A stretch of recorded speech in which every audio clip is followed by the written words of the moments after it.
Welcome po sa Jetrick TV. Nandito na naman tayo sa ating mga tutorial about glass and aluminum installation, lalo na po sa mga presyo. Ang ating pipresyohan ngayon ay ang mga glass window po. Ang standard size po na ating sliding window na 120 by 120 cm. Ang mga presyo po na ating tatalakay ngayon ay ang awning window, ang kismin window, sliding window at jalousie window na parehang sukat na standard size na 120 cm by 120 cm. Ang ating unahin ngayon sa pagpresyo ay ang awning window. Ang mga kagamitan nating awning window ay YC38 series po na aluminum. At bago ko pipresyuhan ay sa amin po dito sa aming location po ay ganito pong presyo namin. Depende po sa mga presyo ng ating mga supply. Adjust rin tayo ng presyo kung medyo mura yung supply. Pero kalimitan yung supply natin sa isang taon bago pa magbago ng presyo. Kaya sa ngayon nga taon, ito po ang presyo natin. Kung mayroong ibahan na mga presyo, o depende na po yan sa location ninyo at saka sa mga supply nila kung magkano.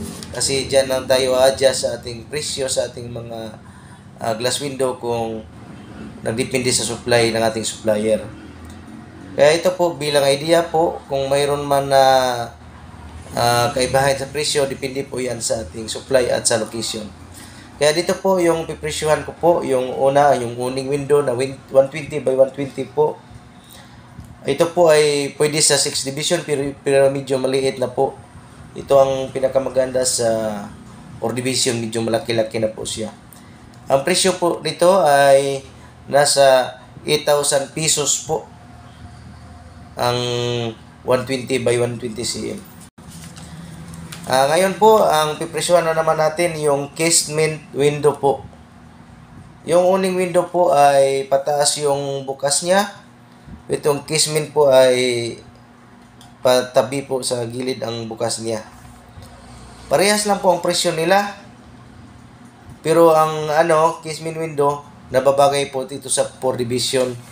Kada division po, pagpakaparehas sila.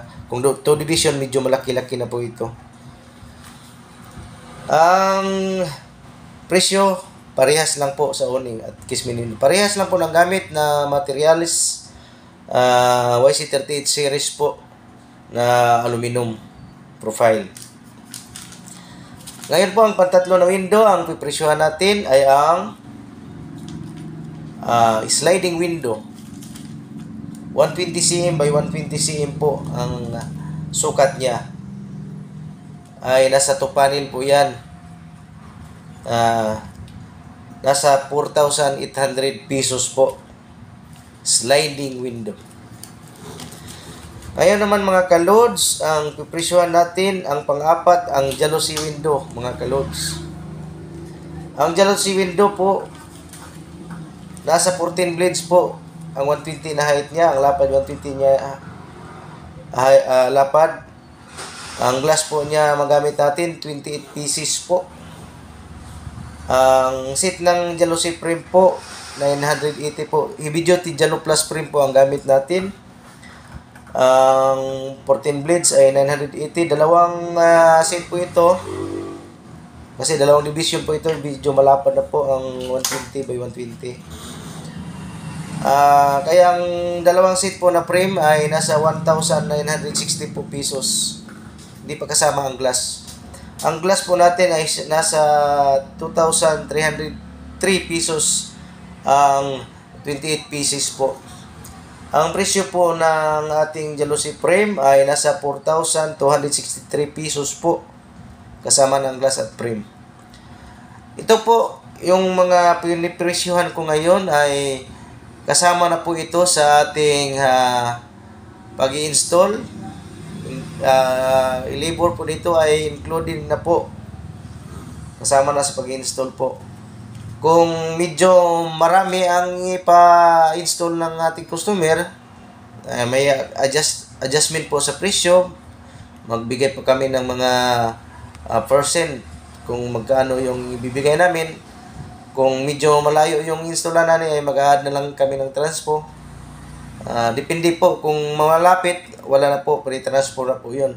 So, ang gagamit namin lahat ay heavy duty na po at mga stainless screw na lahat. Pani roller with bearing na po, blue roller at saka center lock big with cap na po. Maraming salamat mga kalods. So, kung hindi pa kayo nakasubscribe dito sa ating channel, pakisuyo ng pakiclick ng bell button para ma-update ko kayo sa ating mga tutorial about glass and aluminum installation, lalo na sa mga presyo. Kung mayroon kayong katanungan dyan, maaari kayong magtanong sa ating comment section para masagot natin ang inyong mga katanungan. May pre-quotation po tayo sa mga sizes ng inyong ipagawa. Kaya pwede kayong magtanong dyan. Maraming salamat at God bless everyone.